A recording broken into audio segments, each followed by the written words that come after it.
नमस्कार। शब्द साची विंध्य के समाचार बुलेटिन में आपका स्वागत है। मैं हूं आपके साथ नियाजिया। शुरुआत करते हैं हेडलाइन से। रीवा में स्कूल छोड़कर कलेक्ट्रेट पहुंचे बच्चे, सड़क के अभाव में पढ़ाई हो रही प्रभावित।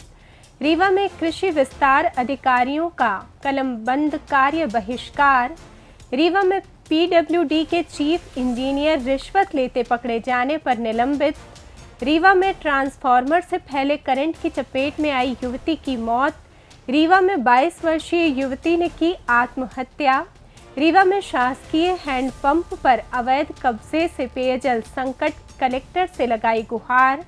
रीवा में अल्ट्राटेक बेला सीमेंट में 25 साल पुराने श्रमिकों को काम से निकाला, कलेक्टर से न्याय की गुहार। रीवा में पिता की संपत्ति में हिस्से की मांग को लेकर कलेक्ट्रेट पहुंची विधवा बहनें। रीवा और मऊगंज में नदी में बहे बच्चे और युवक, दूसरे दिन भी नहीं मिला कोई सुराग। रीवा में दलदली रास्ते से जूझ रहा कसई गांव, कंधों पर ढोए जा रहे मरीज और शव। सीधी में शराब के नशे में स्कूल में सोते मिले शिक्षक, बच्चों ने लगाए गंभीर आरोप। सीधी में भौतिक बाधा से परेशान व्यक्ति ने किया आत्मदाह, इलाज के दौरान मौत।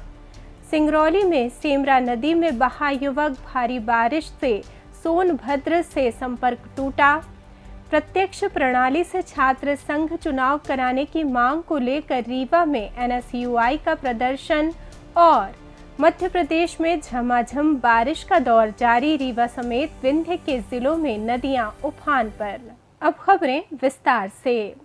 रीवा जिले में बुनियादी सुविधाओं के अभाव के कारण बच्चों की शिक्षा पर गंभीर असर पड़ रहा है, जिससे परेशान होकर छात्र और ग्रामीण कलेक्ट्रेट पहुंचे। लालगांव क्षेत्र के ममडरा गांव के छात्र मंगलवार को कलेक्टर कार्यालय शिकायत लेकर पहुंचे और बताया कि गांव से 2 किलोमीटर दूर स्थित स्कूल तक पक्की सड़क न होने के कारण उनकी पढ़ाई चौपट हो रही है।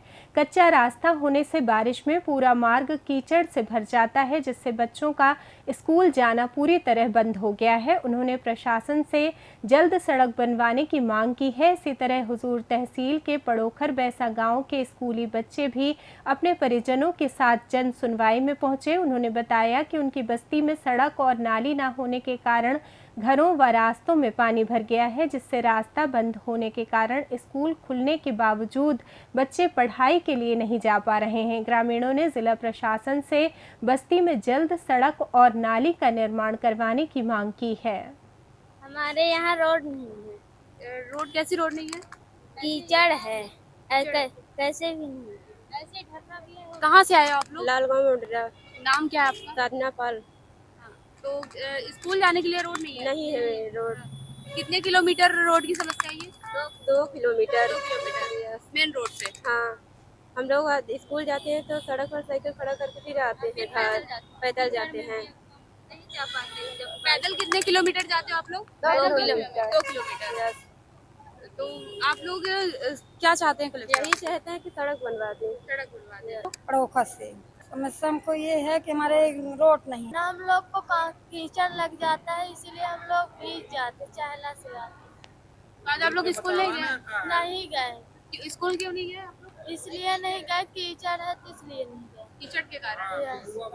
और ना साइकिल हम लोग का निकलती है, जाने दूर स्कूल है तो इसलिए नहीं जाते। नहीं जाते हैं बरसात में। 1 हफ्ता से नहीं गए स्कूल। 1 हफ्ते से स्कूल नहीं गए।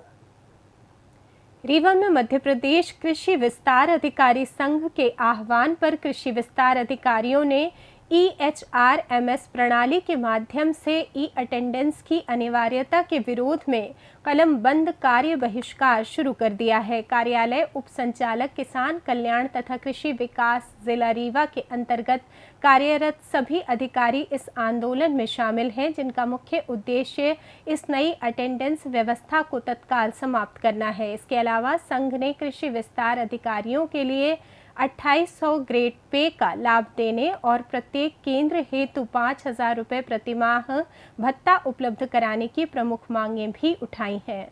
हमें शासन के अटेंडेंस से प्रॉब्लम नहीं है।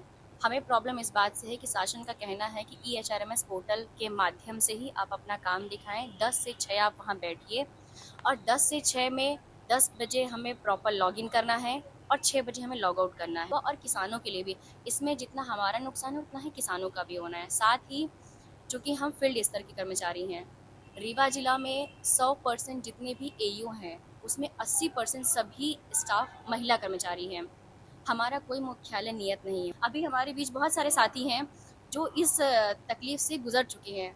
मैं दूसरों का क्या कहूँ, मैं खुद भी इस चीज़ से गुजरी हूँ कि हम आते हैं तो लड़के कमेंट्स करते, चूँकि फील्ड की नौकरी है, गाँव में हम जाते हैं, हर प्रकार के व्यक्ति वहाँ होते हैं, पी खा के चलने वाले भी होते हैं। तो ठंडियों में 6 बजे हम लॉग आउट करेंगे, फिर हम वहाँ से निकलेंगे अपने मुख्यालय के लिए, और मुख्यालय से दिए हुए प्रभार की दूरी शासकीय नियम के अनुसार 8 किलोमीटर के लिए बताया गया है हमें। उसके आगे पीछे आप जाओगे तो रीज़न देना पड़ेगा। हम कितने दिन कितने मिनट ये रीज़न देंगे? किसी महिला कर्मचारी को कहीं वॉशरूम जाना है, कोई शौचालय की सुविधा नहीं, कोई मुख्यालय भवन एईओ को नहीं दिया गया है, टूटा फूटा बंजर कैसा भी नहीं। रीवा सिविल लाइंस स्थित आवास पर 11 अगस्त को 50,000 रुपए की रिश्वत लेते लोकायुक्त पुलिस द्वारा रंगे हाथों पकड़े गए पीडब्ल्यूडी के प्रभारी मुख्य अभियंता कैलाश कुमार लच्छे को भ्रष्टाचार निवारण अधिनियम के तहत मामला दर्ज होने के बाद निलंबित कर दिया गया है। निलंबन अवधि के दौरान उनका मुख्यालय प्रमुख अभियंता कार्यालय भोपाल तय किया गया है। लोकायुक्त के पत्र और विभागीय कार्रवाई के बाद हुई इस घटना से विभाग में हड़कंप मच गया है और मामले में आगे की जांच जारी है। रीवा जिले के मनगवा थाना क्षेत्र के ग्राम आलमगंज में सोमवार शाम घर के बाहर लगे खुले विद्युत ट्रांसफार्मर से जमीन पर फैले करंट की चपेट में आने से 21 वर्षीय युवती अंजलि दुबे की मौत हो गई। हादसे के बाद गंभीर हालत में उन्हें संजय गांधी चिकित्सालय ले जाया गया, जहां इलाज के दौरान उन्होंने दम तोड़ दिया। इस घटना से ग्रामीणों में भारी आक्रोश है। उनका आरोप है कि वे पहले भी कई बार खुले ट्रांसफार्मर की शिकायत विद्युत विभाग के अधिकारियों से कर चुके थे, लेकिन अधिकारियों की लापरवाही के कारण ये दर्दनाक हादसा हो गया। रीवा के समान थाना क्षेत्र के रतहरा नई बस्ती निवासी 22 वर्षीय राशि द्विवेदी ने अज्ञात कारणों के चलते आत्मघाती कदम उठा लिया। परिजनों को घटना की सुबह जानकारी मिलने पर उन्होंने तुरंत पुलिस को सूचना दी, जिसके बाद युवती को संजय गांधी चिकित्सालय ले जाया गया, जहां डॉक्टरों ने उसे मृत घोषित कर दिया। पुलिस ने पोस्टमार्टम के बाद शव परिजनों को सौंप दिया है और आत्महत्या के कारणों की जाँच शुरू कर दी है। रीवा जिले के सिरमौर अंतर्गत ग्राम पंचायत जामू में एक विकलांग ग्रामीण मोतीलाल बहेलिया ने शासकीय हैंडपंप को अतिक्रमण मुक्त कराने के लिए कलेक्टर से गुहार लगाई है। पीड़ित के घर के सामने लगे पीएचई विभाग के हैंडपंप को स्थानीय निवासी रमाकांत गौतम ने उखाड़कर अपने घर में रख लिया है और वहां सबमर्सिबल मोटर पंप लगवा लिया है। आरोपी पानी देने से मना कर रहा है और विरोध करने पर धमकी दे रहा है। स्थानीय स्तर पर कई शिकायतें करने के बाद भी कोई कार्रवाई नहीं हुई है, जिससे ग्रामीण भीषण पेयजल संकट से जूझ रहे हैं। शासकीय हैंडपंप है, इसमें एक रमाकांत गौतम करके हैं, उन्होंने हैंडपंप निकाल के खुद का समर्सिबल पंप डाल के सिंगल यूज कर रहे हैं, गांव वालों को पानी नहीं दे रहे हैं। वहाँ लगभग 4-5 घर के लोग थे, रोड किनारे राहगीर भी पानी पीते थे। अल्ट्राटेक बेला सीमेंट वर्क्स रीवा के पैकिंग विभाग में 20-25 वर्षों से काम कर रहे श्रमिक रंजीत तिवारी ने कलेक्टर को शिकायती आवेदन सौंपा है। पीड़ित के मुताबिक यूनियन से जुड़ने और 8 घंटे की ड्यूटी व ओवरटाइम की मांग करने पर ठेकेदार ने उन्हें 2 मार्च 2026 को दुर्भावनापूर्ण तरीके से काम से हटा दिया। क्षेत्रीय श्रमायुक्त जबलपुर के समक्ष समझौता होने और उच्च न्यायालय जबलपुर के सेवा शर्तों में बदलाव न करने के निर्देश के बावजूद उन्हें काम पर वापस नहीं रखा जा रहा है। पीड़ित ने अब उच्च न्यायालय के आदेश का पालन कराते हुए तत्काल नौकरी पर बहाल करने की मांग की है। समस्या ये है कि अल्ट्राटेक में बेला प्लांट में वहाँ जो है कानून को पालन नहीं कर रहे हैं, पूरा श्रम कानूनों का उल्लंघन कर रहे हैं, जबकि कानून में है कि 8 घंटा काम के, 8 घंटा आराम के और 8 घंटे मनोरंजन के। लेकिन उन्होंने जब तक मजदूर जागता है 18 घंटा 20 घंटा निरंतर काम कराते हैं और कानून में है कि ओवर टाइम दुगने दर से दिया जाए, वो नहीं दे रहे हैं। ये कानून को पालन नहीं करा रहे हैं। यह मजदूरों ने इसकी शिकायत किया श्रम विभाग में, तो नाराज होकर के 16 श्रमिकों को सेवा से पृथक कर दिया है और 1.5 महीना तक लोगों को बाहर रखा है काम से। नई भर्ती करके पुराने सबको से काम कराने लगा था। श्रम विभाग के हस्तक्षेप से उन लोगों को लिया, लेकिन अभी भी जो है तो नए आदमी काम करते हैं, पुराने आदमियों को काम नहीं देता है।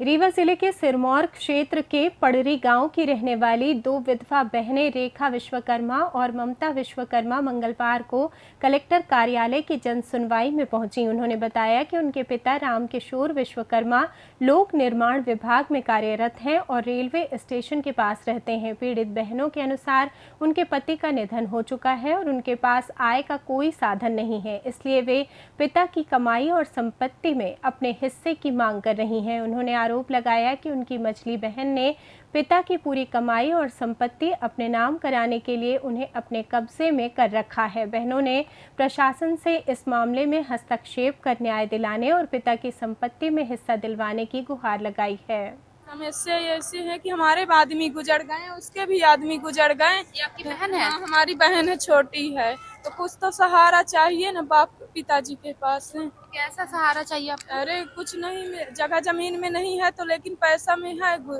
हिस्सा ना, तो हमको हिस्सा मिले। अब तीन बच्ची है तो तीनों बच्ची के अधिकार है ना।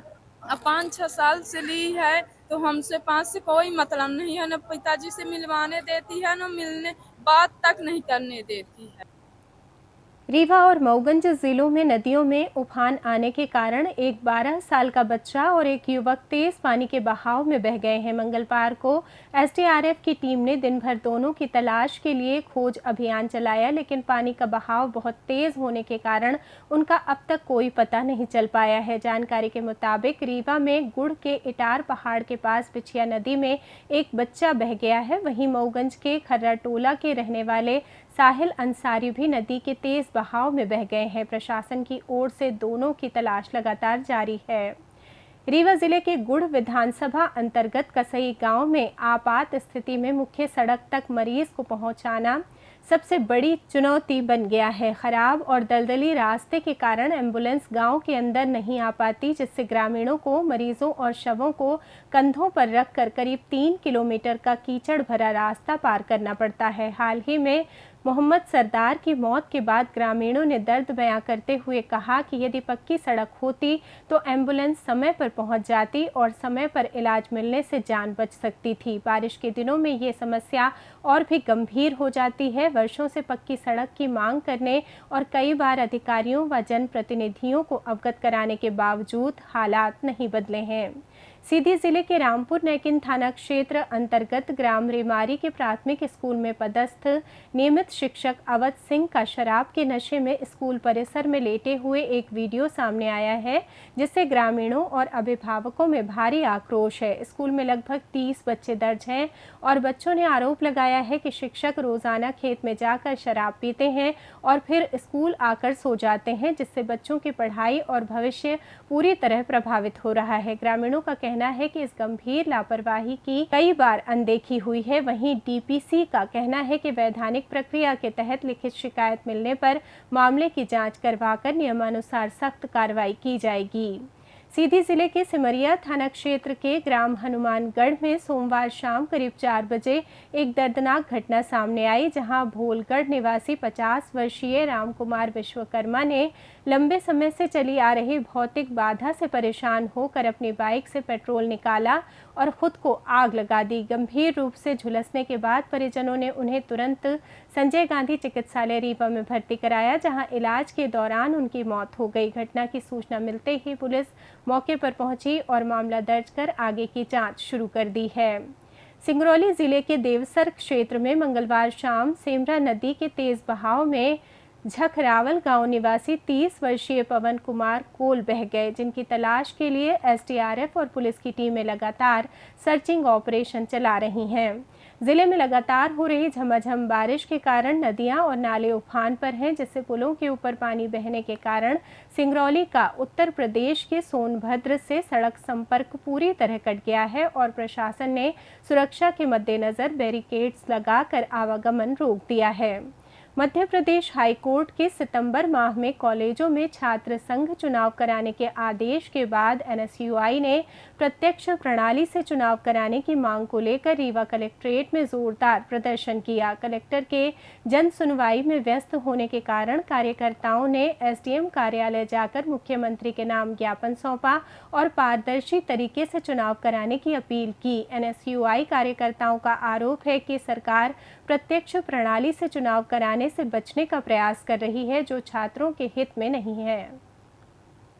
आज हमारा यहाँ आने का कारण चुनाव की तैयारी तो है ही है, साथ में हमें ये आभास हो रहा है कि भारतीय जनता पार्टी जिस प्रकार से पूरे देश में जेनजी से डरी हुई है, छात्रों से डरी हुई है, युवाओं से डरी हुई है, वो मध्य प्रदेश में लोकतंत्र की जो पहली सीढ़ी है छात्र राजनीति, उसमें कॉलेजों में प्रत्यक्ष प्रणाली से चुनाव नहीं कराएगी। हमारी और इस प्रदेश के लाखों विद्यार्थियों की ये मंशा, इच्छा है और भावना है कि मध्य प्रदेश में जो है प्रत्यक्ष प्रणाली से शासन चुनाव कराया जा सके, एक विद्यार्थी को अपना प्रतिनिधि चुनने का सीधा अधिकार हो, वास्तविकता का लोकतंत्र जो है किसी महाविद्यालय या विश्वविद्यालय में स्थापित हो सके, विश्वविद्यालय और महाविद्यालय की जो वास्तविक समस्याएं हैं, जो छात्रों की समस्याएं हैं, उसको उठाया जा सके। मौसम की बात करें तो मध्य प्रदेश में मॉनसून एक बार फिर सक्रिय हो गया है, जिसके चलते रीवा समेत पूरे विंध्य क्षेत्र में झमाझम बारिश का दौर लगातार जारी है। रीवा जिले में भारी बारिश के कारण नदियां उफान पर आ गई हैं और प्रशासन द्वारा लोगों से सतर्क रहने की लगातार अपील की जा रही है। रीवा के अलावा मऊगंज, सिंगरौली, सतना, सीधी और मैहर जिलों में भी लगातार हो रही वर्षा से जनजीवन प्रभावित हुआ है और कई स्थानों पर तेज बहाव के कारण नदियां और नाले खतरे के निशान के ऊपर बह रहे हैं। इसी के साथ ये समाचार बुलेटिन समाप्त हुआ। कल फिर मिलेंगे नई खबरों के साथ। जुड़े रहिए शब्द साची विंध्य से, और विंध्य से जुड़ी तमाम खबरों के लिए हमारे चैनल को सब्सक्राइब कर दें। वीडियो को लाइक करें, शेयर करें और बेल आइकॉन दबाना ना भूलें। अपने आसपास की खबरें हम तक पहुंचाने के लिए स्क्रीन पर दिए नंबर पर आप संपर्क भी कर सकते हैं। धन्यवाद।